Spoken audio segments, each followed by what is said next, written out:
What's going on, YouTube? So in a world chock full of SUVs at any size and any price point, that's good for most people. However, if you're looking for a bit more fun, yet still need some practicality, there's not quite as many options. That's why I'm really excited to be standing next to the Volkswagen Golf GTI, which certainly fills that void and starts at around $32,000. And not only that, it's receiving quite a few upgrades for 2025. So is this a great alternative to a boring SUV? Let's go ahead and find out.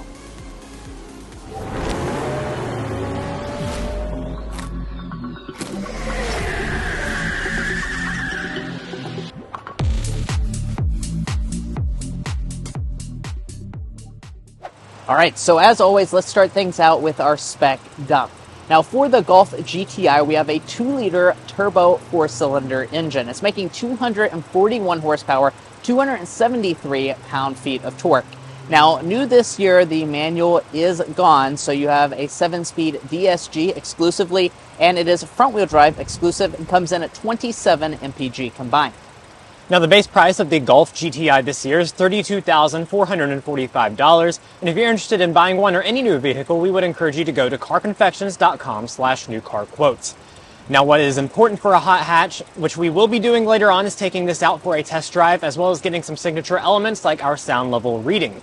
But first, let's go ahead and close up the hood and check out the iconic Volkswagen Golf design. All right, so let's go ahead and start things by talking about what's on the outside. Now, when it comes to the refresh that Volkswagen is giving this Golf this year, it's not going to be a radical change. However, I certainly don't think it needed it. It looks absolutely fantastic here in person, and the nice evolutionary elements really add to the overall design. So as far as the front, it's going to be pretty simple. You just have the light bar going across it, which, by the way, is new and standard on every single Golf model for 2025, as well as the illuminated Volkswagen logo. Now down here in the lower fascia, this is going to be an aggressive mesh, and it looks really fantastic. We also have updates when it comes to our lighting as well. So you will find standard adaptive LED headlights on every single Golf model. So that's certainly a very premium, nice touch that you'll see for 2025. We have the LED turn signal indicator and daytime running light up top. Of course, for the GTI, we have the red accents to kind of spice up the overall look. And then for this model specifically, we also have LED fog lights, which are integrated kind of in this lower bumper area. Now, no hot hatch would be complete without good-looking wheels, and we do have those here for 2025. So you will notice updated designs this year. This is actually the standard wheel that you will get on the Golf. This is going to be on the base S and SE trim level. What you're looking at today is actually the SE version. As you can see, it has a really nice contrast look to it. If you choose the top-end Autobahn, that will further give you 19-inch alloy wheels. Now, of course, we have some performance tread wrapping around it. And then as we head up past that, we have GTI branding, and our mirrors are going to be surprisingly nicely equipped. So we have standard heating, blind spot monitoring, and they're also going to be power folding. Now here at the side, you will find an overall vehicle length of 169 inches, which places it pretty close to a lot of the smaller SUVs you may be looking at, especially at this price point. Now I do want to point out, of course, it's a little shorter than your average SUV, and as far as design touches, it looks quite aggressive.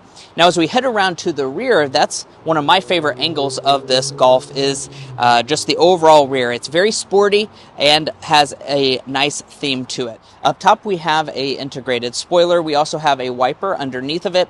And then as far as our tail lights are concerned, Volkswagen once again does not mess around with the lighting. So we have standard full LED tail lights. That includes your brake light, your turn signal, and your reverse light. So really nice stuff with that. We have our GTI branding very prominent in the center. And then as we go down to the lower diffuser, you will notice we have dual integrated exhaust outlets. That is going to be for the GTI model. If you want quad exhaust outlets, Volkswagen will happily sell you a Golf R. Now let's talk about safety systems as well. So Volkswagen is going to include 3 out of 4 active safety features as standard equipment. If you choose at least this mid-trim SE model and above, that will additionally throw in your auto high beam headlights. But guys, there's also a list of changes on the inside and quite a bit of practicality. But first, if you're new here, we're brothers and we've been reviewing cars since we were 12 and 16. We started young, and since then we've reviewed over 2,000 cars at every price point. And if you want to know about all the latest and greatest rides, then make sure to subscribe to be a part of our Car Confections family. Let's learn a lot and have some fun with all the newest cars. And let's go ahead and check out the inside. But first, we need to take a look at the key fob. We have our signature Volkswagen key fob. And boy, let me tell you, this is a really, really nice fob. It is a very premium feeling. It's a nice piano black. You have real metal on the sides. A smart entry system is standard on this SE trim level and above. So as you walk up to the vehicle, just grab behind the handle and that will go ahead and unlock the doors. Now, take a glance inside of this cabin. Now, if you're really familiar with the Volkswagen Golf, you may realize that there are quite a few upgrades in here overall, but a lot of the changes will be a little bit minor. Now, I want to first discuss the seating because, of course, for a hot hatch, you need to have some really cool seats, and indeed we are going to have that. So as you can see, we have kind of the one-piece headrest design, and it's going to be finished in like a kind of a suede material. We have our GTI branding right through here. A kind of quilted design here in the center section, some more red, and then we have leatherette on the outside edges. If you prefer a full leather finish, you can go for the top-end Autobahn model, which will get you that. And as far as adjustments are concerned, we do have some manual elements, but we are going to have a power back on this seat. No memory seats on this version, but let's go ahead and hop inside.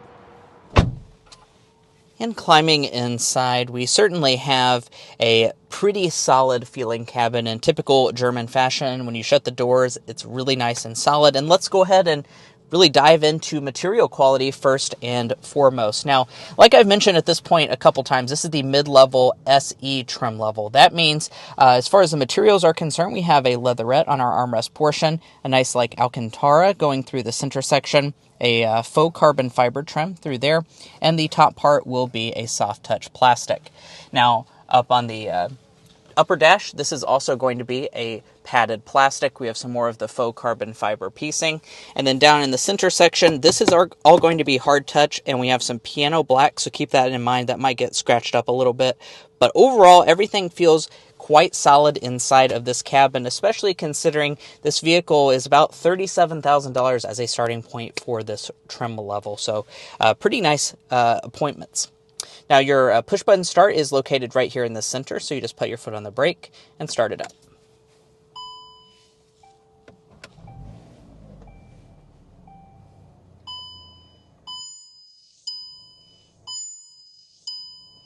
And no refresh would be complete without some big tech upgrades. So let's go ahead and start by talking about what we get with our gauge cluster. So what's standard is a 10.25-inch digital setup. As you can see, you have some really cool graphics on board. This is just the default view. You can, of course, change to different design themes depending on what you may prefer. I think it's a really nice looking gauge cluster. It's pretty high resolution as well.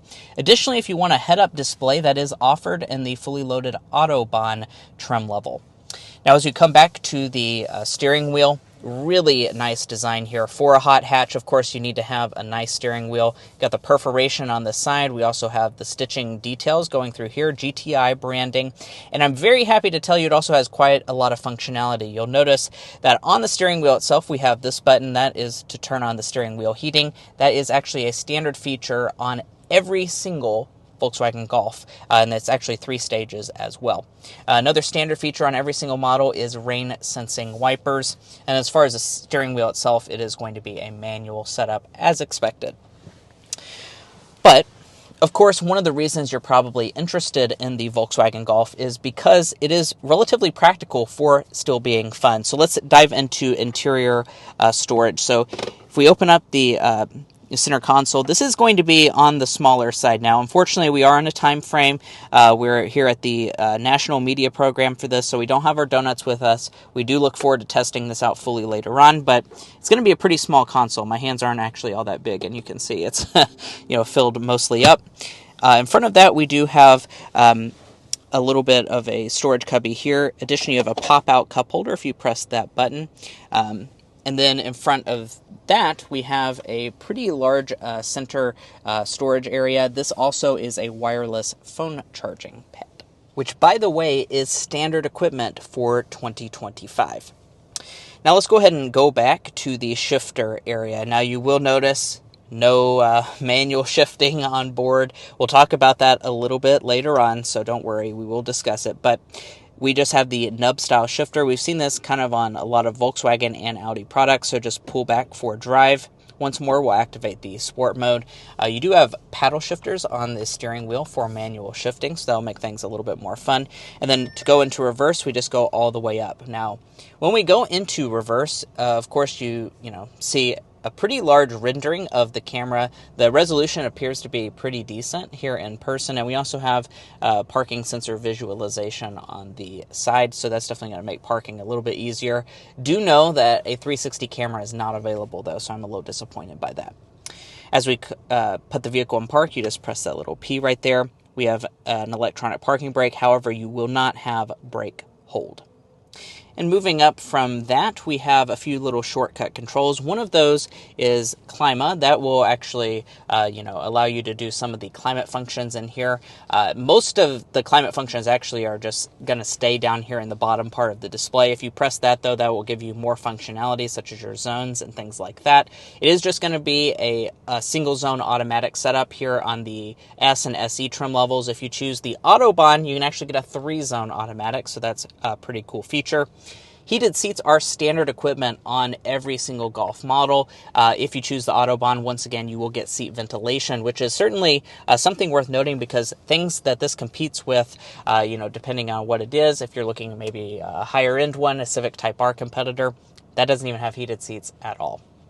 Now, let's go ahead and discuss this whole panel here to adjust the climate. So it is going to be their climatronic system. So that means you kind of have to swipe to adjust the temperature. It's not my favorite setup. However, they have made improvements for the 2025 model year by adding lighting behind it, so you'll be able to see it easily at nighttime. And then the center part is actually going to adjust your audio system. So if you choose the SE or the Autobahn, you're going to get a 9-speaker Harman Kardon audio system. I expect that to be a really good audio system. Standard is a 7-speaker setup. However, I am having trouble pairing my phone right now, so I won't be able to give you that sound sample. If we're able to get one before we leave this event, we'll go ahead and insert it in now.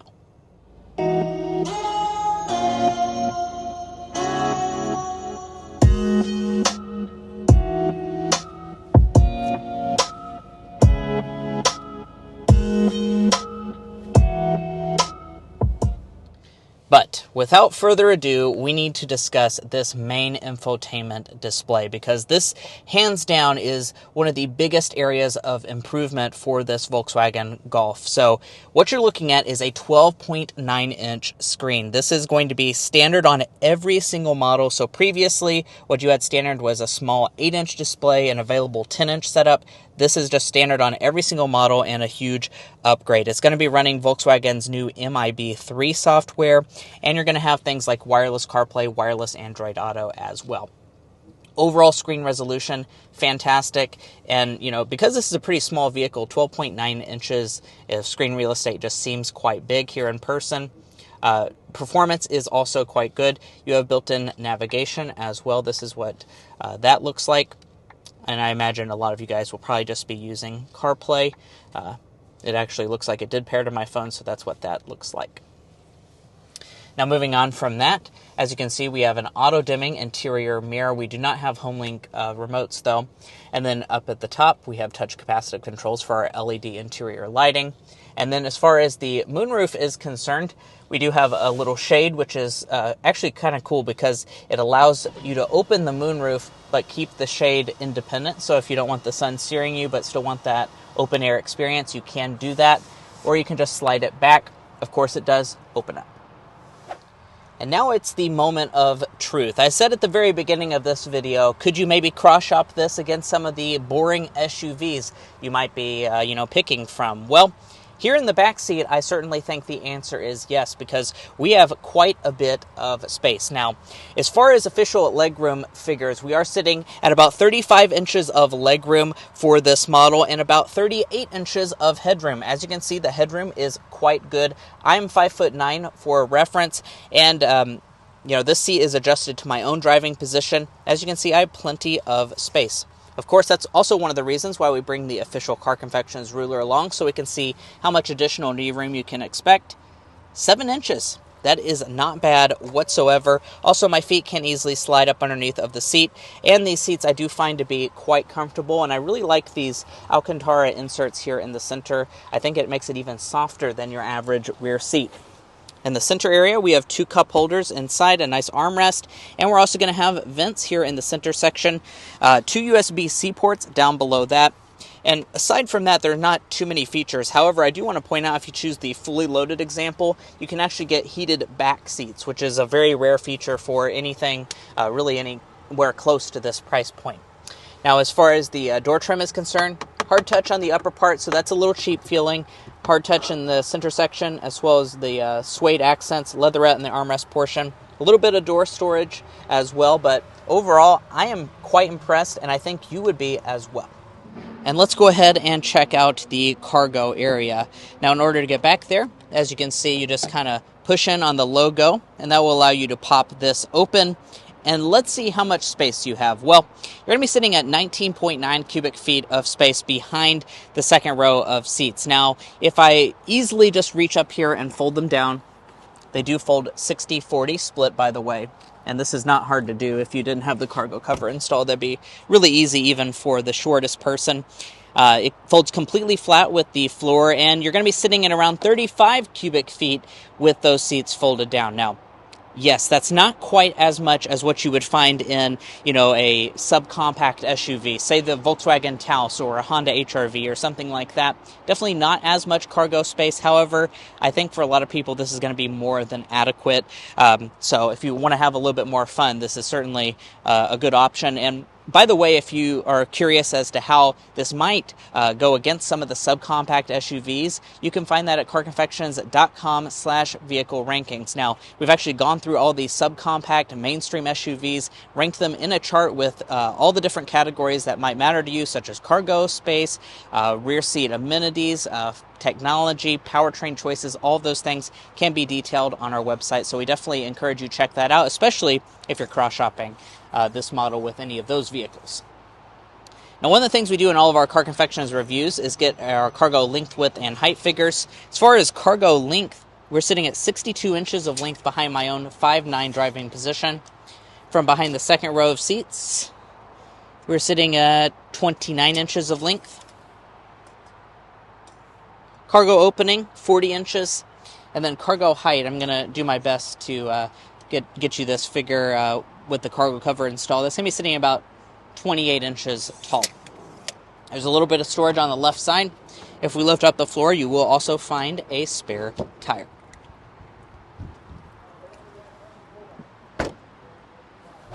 Well, guys, here we are behind the wheel of the Volkswagen Golf GTI. Now, of course, we cannot wait to show you all of this vehicle's capabilities out on the road. That's what we'll be discussing on the screen right now. We'll also be getting things like our sound level reading. But first, we need to go ahead and start with a hard acceleration.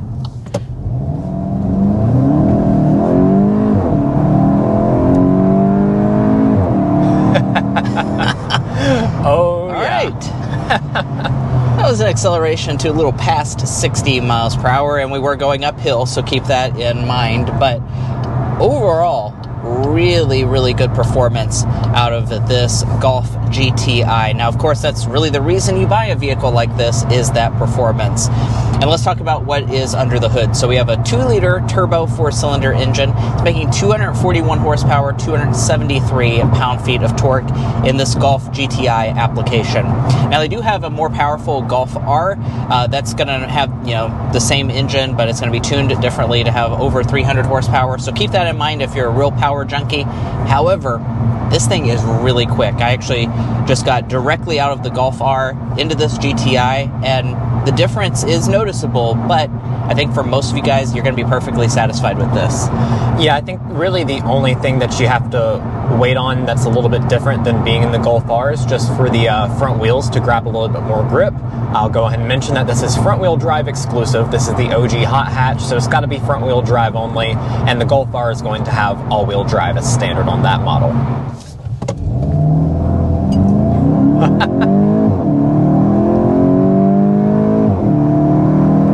Back up to 60. Whew. Got a little wheel spin there. Yeah. So, you saw in the first acceleration, the second acceleration, I mean, really the torque, I think, is the thing that you're going to notice the most. 273 pound-feet of torque. It really pushes you back in your seat. And honestly, a lot of these like German turbo 4-cylinders, they seem maybe a little lower on the actual power figures that they rate, but it feels faster in person. That's definitely the case here with this Volkswagen Golf GTI. It feels very quick. I think you're going to be very nicely surprised. Now, let's also talk about the transmission situation.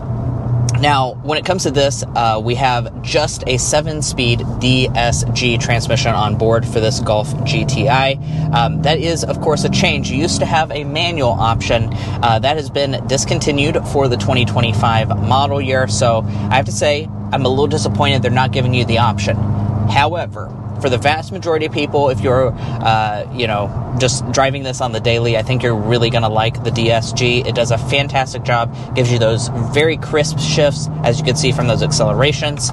If I click it into manual mode, it really listens to me, and I love that about a transmission. A lot of the automated shifting and stuff, and some of this vehicle's competition maybe doesn't work quite as well. This one is going to listen to you almost regardless of whether it wants to or not.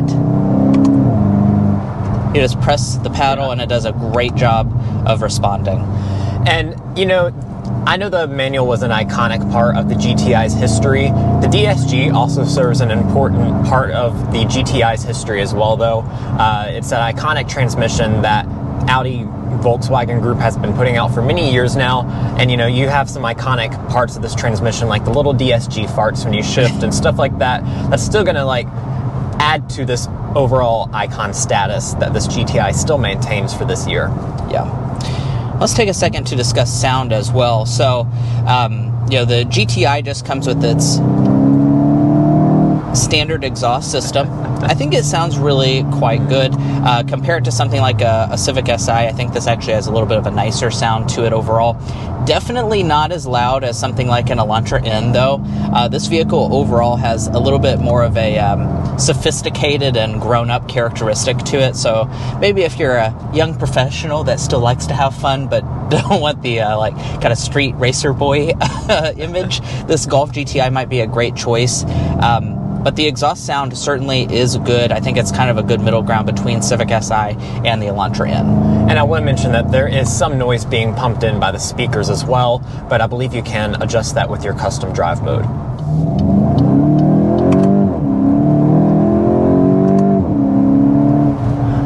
Oh, yeah. Love it.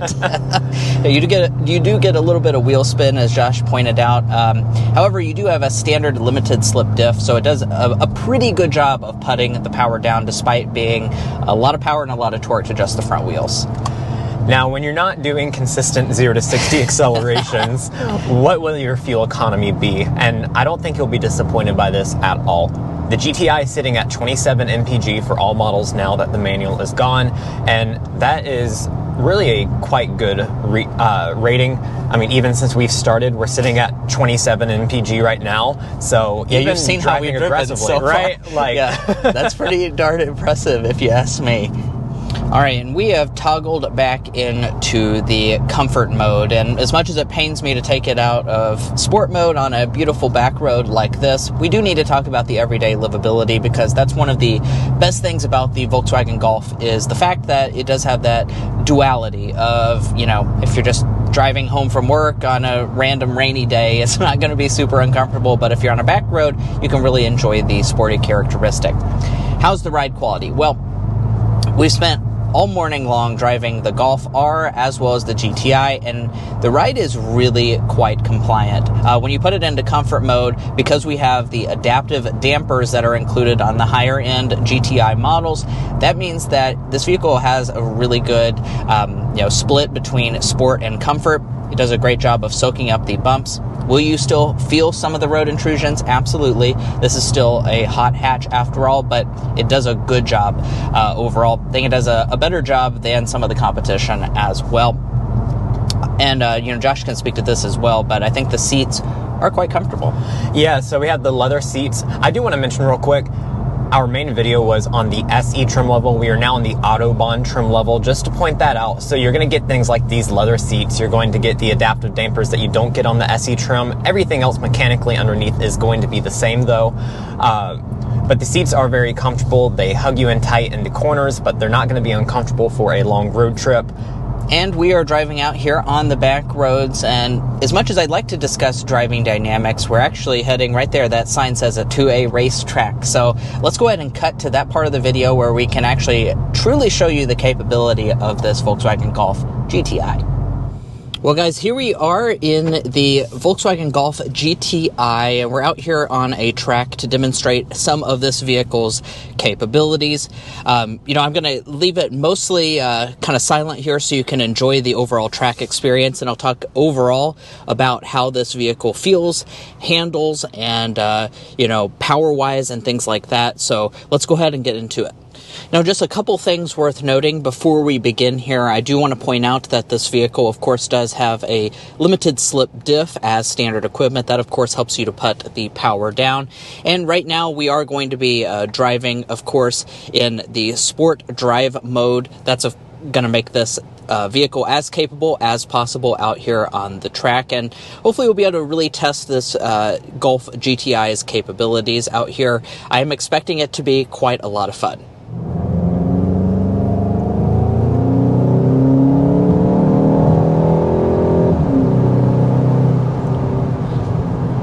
Alright guys, so we are on the track in the Volkswagen Golf GTI, and this is really where you can start to see this vehicle's true capability. Now, of course, you can probably push it a lot further than what I'm going to do in this video, but this demonstrates just how balanced this vehicle is on the track.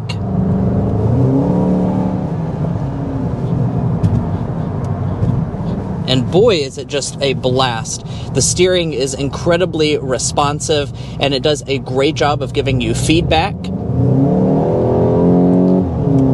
And as you go around corners, boy, does this thing just handle fantastically.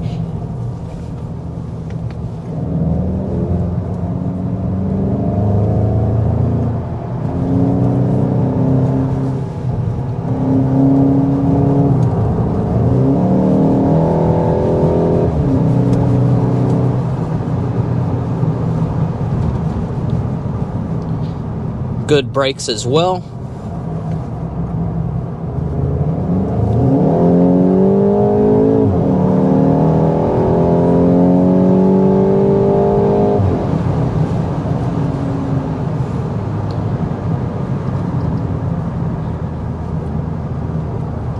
And I do love the sound of this vehicle. That, of course, is a very important characteristic of any hot hatch.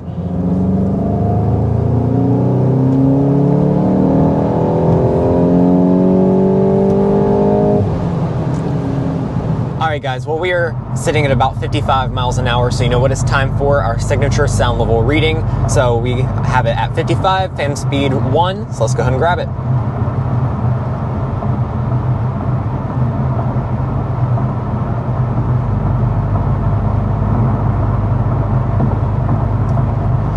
Alright, 63.4 decibels is what we're sitting at for this Golf GTI, and I don't have to sit here and guess how it compares to all of its many rivals, because I'll go look at all of them on carconfections.com/sound level readings.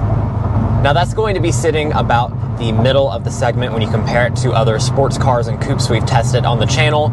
As you can probably tell, we're not in our home state of Kentucky. We are actually in West Virginia right now on the media launch in the US for this car. So we're very excited to get one back in Kentucky here soon enough so we can give you the official sound level reading.